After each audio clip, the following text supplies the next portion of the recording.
Chapter 1 the challenge of the future. Thiel अपने candidates को हमेशा एक सवाल पूछते हैं, ऐसी कौन सी सच्चाई है जिसके बारे में सिर्फ थोड़े ही लोग आपसे सहमत हैं। बेस्ट आंसर्स हमें फ्यूचर की ओर रास्ता दिखाते हैं। थील जवाब देते हैं कि बहुत लोगों को लगता है कि ग्लोबलाइजेशन, जिसकी वजह से पूरे दुनिया के लोग एक साथ कनेक्ट होकर बिजनेस कर पा रहे हैं, वो हमारे फ्यूचर को कंट्रोल करेगा। लेकिन थील को लगता है कि ये काम टेक्नोलॉजी करेगी। आज की दुनिया जैसी है उसके मुताबिक हमारा फ्यूचर होगा, लेकिन ये फ्यूचर आज के मुकाबले काफी अलग होगा। ये बहुत दूर या बहुत नजदीक भी हो सकता है। हम कौन सी गति से प्रोग्रेस कर रहे हैं इस पर यह डिपेंड करता है। अगर अगले 100 साल में कुछ अलग नहीं हुआ तो हम फ्यूचर से 100 साल दूर हैं। अगर यही चेंजेस अगले 10 साल में होते हैं तो फ्यूचर भी 10 साल ही दूर रहेगा। थील ने पूछे हुए सवाल का जवाब देने से हम इस बात का अंदाजा लगा सकते हैं। The path of progress. Progress horizontal आड़ी या वर्टिकल सीधी हो सकती है। हॉरिजॉन्टल प्रोग्रेस तब होती है जब हम सक्सेसफुल चीज की नकल करते हैं, 1 से n की तरफ जाते हैं। हम ऐसी प्रोग्रेस को इमेजिन कर सकते हैं क्योंकि आज की सिचुएशन भी कुछ ऐसी ही है। वर्टिकल या फिर फोकस्ड प्रोग्रेस वो होती है जहां पर सक्सेसफुल बनने के लिए कोई नई चीज इन्वेंट करना जरूरी है। 0 से 1 तक आना पड़ता है। यह सिचुएशन इमेजिन करना मुश्किल है क्योंकि ऐसा अब तक हमने एक्सपीरियंस नहीं किया है। फॉर एग्जाम्पल, एक टाइपराइटर की मदद से 100 टाइपराइटर्स बनाना मतलब हॉरिजॉन्टल प्रोग्रेस है। यहां पर चीजों को डुप्लीकेट किया जाता है। इसके ऑपोजिट, किसी टाइपराइटर की मदद से एक वर्ड प्रोसेसर, डॉक्यूमेंट बनाने वाला सॉफ्टवेयर बनाना मतलब वर्टिकल प्रोग्रेस है। यहां पर कुछ नई चीज बनाई जाती है। ग्लोबलाइजिंग ये एक हॉरिजॉन्टल प्रोग्रेस है। इसमें एक नई चीज लेकर उसे सभी जगह पर कॉपी करते जाना है। फॉर एग्जाम्पल, चाइना ने अपने लिए 20 ईयर प्लान बनाया है जिसका गोल है कि आज वेस्टर्न देश जिस पावरफुल पोजीशन पर है उन्हें उस पोजीशन पर पहुंचना है। टेक्नोलॉजी ये एक वर्टिकल प्रोग्रेस है। इसमें सारी नई और बेहतर चीजें शामिल होती हैं, लेकिन सिर्फ कंप्यूटर्स तक ही लिमिटेड नहीं। ऐसे टाइप का प्रोग्रेस लगातार या फिर एक बार ही हो सकता है। फॉर एग्जाम्पल, वर्ल्ड वॉर 1 से लेकर निक्सन के चाइना विजिट के दौरान टेक्नोलॉजी में काफी डेवलपमेंट हुई। 1971 से आज तक हम देख सकते हैं कि टेक्नोलॉजी में ज्यादा डेवलपमेंट नहीं हुई, लेकिन ग्लोबलाइजेशन बहुत तेजी से बढ़ रहा है।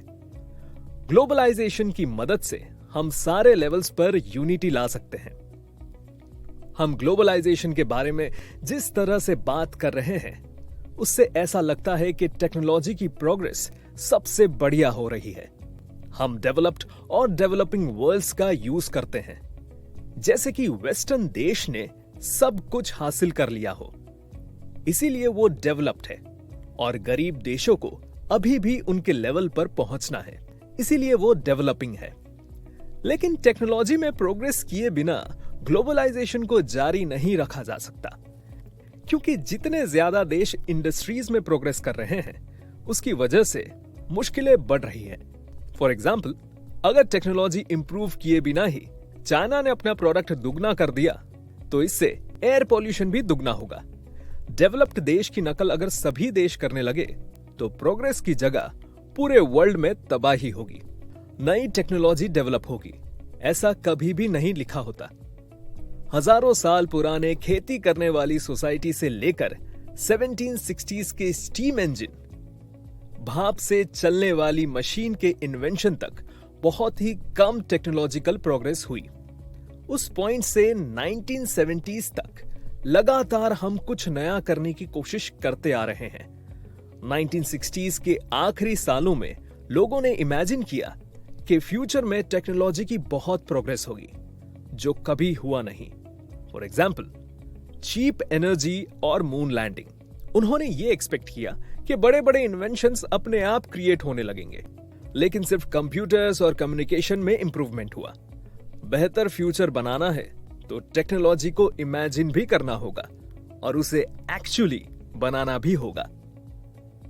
Startup thinking. स्टार्टअप्स एक नए बिजनेस की शुरुआत होती है जहां पर काफी कम लोग होते हैं और सभी का एक कॉमन गोल होता है। ऑथर कहते हैं कि स्टार्टअप्स ही सबसे नई टेक्नोलॉजी इन्वेंट करने का बेस्ट सॉल्यूशन है। बड़े ऑर्गेनाइजेशंस कभी नई टेक्नोलॉजी इन्वेंट नहीं करते क्योंकि वो रिस्क लेना नहीं चाहते। अकेले काम करने वाले लोग भी नई टेक्नोलॉजी नहीं बनाते। वो बेहतरीन आर्ट बना सकते हैं लेकिन इंडस्ट्री नहीं बना पाते। स्टार्टअप्स नई टेक्नोलॉजी बना सकते हैं क्योंकि इसके लिए एक से ज्यादा लोगों की जरूरत होती है, काम करने की फ्लेक्सिबिलिटी मिलती है और कंपनी की ग्रोथ बढ़ाने के लिए जो एक मोमेंटम यानी एक किक लगती है वो भी छोटी रहती है क्योंकि सिर्फ थोड़े ही पैसों की डील फाइनल होने के बाद भी उन्हें काफी खुशी मिलती है। छोटे कंपनीज नई सोच को हमेशा बढ़ावा देते हैं क्योंकि उन्हें पता है कि एक न्यू आइडियाज ही उनका एसेट मतलब संपत्ति है। सक्सेस मिलने के लिए इन कंपनीज को कौन से सवालों के जवाब ढूंढने पड़ेंगे, इसका एक्सप्लेनेशन इस बुक में दिया है। स्टार्टअप का सबसे बड़ा जॉब है सब चीजों पर सवाल करना और बिजनेस को शुरुआती से समझाना।